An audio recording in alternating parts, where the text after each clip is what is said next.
Nakakaloka talaga mga mi. Nangyari na ba to sa iPhone mo na talagang lumabo siya mga mi lahat na ginawa ko as in. Nilagyan ko na yan ng magnet, nilagyan ko pa yan ng kung ano-ano na pinag-search ko dito sa TikTok na para lang maremedyohan yung labo ng camera ko. And talagang nakaka-disappoint kasi talagang one of the ano ko, ginagamit ko is yung back cam ko.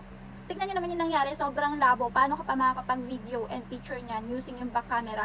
And alam nyo naman kapag iPhone user is mas malinaw di hamak yung back cam kesa sa front cam. Kaya simula nung nasira yon, back cam ko is talagang puro front cam na yung video ko and talagang hindi ako nasasatisfied. Kaya naman naghanap talaga ako ng pamalit ng camera ko na talagang walang pinagkaiba sa original cam ko and hindi naman ako na-disappoint sa pinagbilhan ko and ganito yung mga pictures and videos na nakunan ng bago na camera na nabili ko lang din dito sa TikTok. Nakakatuwa pa kasi napaka-generous nung seller kasi once na dumating yung product sa inyo, ganito nakalagay siya sa talagang protected na plastic para hindi masira yung camera na in-order mo. 8 pieces na tools yung kasama ng isang camera na o-orderin mo sa kanila.